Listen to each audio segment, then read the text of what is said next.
We're going to design some posters for the World Cup, and we're going to show you the entire process from sketch to final poster. Hi, my name is Bobby. I'm one half of Telegram, a design and illustration studio based in Margate in the UK.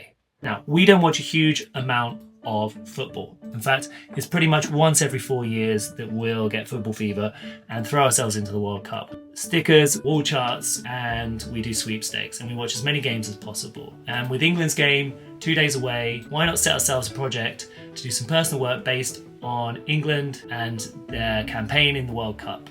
This project is inspired by the fact that England are playing in the US, and with our love of all things Americana, vintage Americana, ephemera, we thought this could be a really good matchup. Create something a bit original in the world of football. Kay and I were chatting about what might be a good way to approach making a post for the England football team in the US. We looked through a bunch of our usual visual inspiration, and we found these really cool vintage baseball and boxing cards, and we thought this could be a really cool way to play with type, push ourselves into a world that we love but don't do a huge amount of. So we really want to experiment with typography and texture and create something new that we haven't really done before. We're just going to take all our collected visual inspiration and throw it at this world of the World Cup.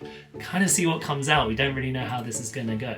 It's currently Monday afternoon, and we really want to get this ready for England's game on Wednesday evening. So we have about 2 days to do everything from sketch to final. So the first thing we did was come up with a bunch of text that could fill up the poster. The more text, the better. So we came up with a bunch of ideas. And then it was a case of Kate researching and finding a bunch of information to fill it out. The first job was to work out the type hierarchy. There's a lot of text, so we needed to see what we wanted to emphasize and what order we wanted everything to read in. And we just kept referencing all the old posters that we found before to give us some inspiration on how to lay it all out. Okay, I was hoping to update a little bit at the end of yesterday and to show where we were with the progress of how far we got with the typography, but I didn't. So it's now Tuesday. I'm going to show you where we reached by the end of yesterday and how much more we've got to do, and we'll take it from there and see what the next step is. Okay, so this is where we got to by the end of yesterday. Got the general structure, thrown some colour in, experimented with some type. Still think there's quite a lot more to work on. I haven't touched any of this area. That all needs to be rearranged and made to look a lot better. So that's this afternoon's task. Hopefully you can spend another hour playing around with the type, getting it to a point where everything is structurally there. It kind of looks cool, and then we can start making it look cool.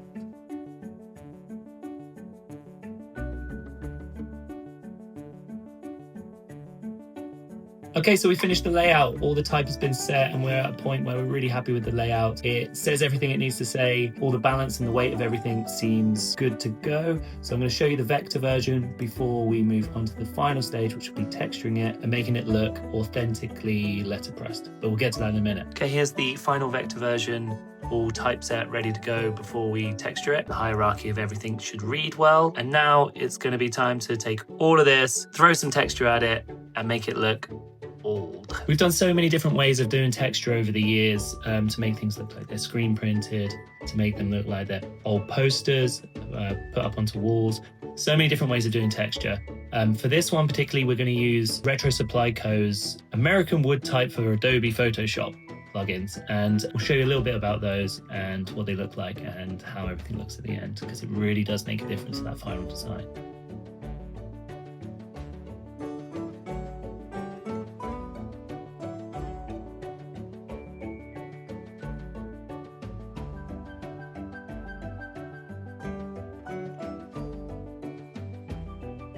Okay, so it's ready to center print, but yes, I got the date wrong. We had to go back into Photoshop after proofreading everything and make sure we had the correct date of the game before sending it to print, which we did without any typos. Here it is, all printed up, and I think it looks really good. We're really pleased with it. It was such a fun, quick project, and I think it came out looking suitably vintage. And here's some really nice slow shots of it looking great, all framed up. So there we go, it's all finished and framed up, and it's Wednesday afternoon. We got it done in time for the match tonight. We're really pleased with it. It was really fun to work on. I think it came out looking pretty cool, quite old and vintage with loads of detail. I really hope you can see some of that beautiful letterpress styling in in there. The texture looks great thanks to that Retro Supply Code plugin. If there was any bits that we missed or had to go through a bit too quick in terms of the process and how we approach everything, leave us a comment and let us know what you want to know more about, and we'll hopefully do some more videos showing you the process of how we make these things. And we're going to try and do some more posters for the rest of the World Cup because they've been really fun and it's been a good way to take us out of our comfort zone and try something new. So thanks for sticking with us, and we'll catch you in the next one.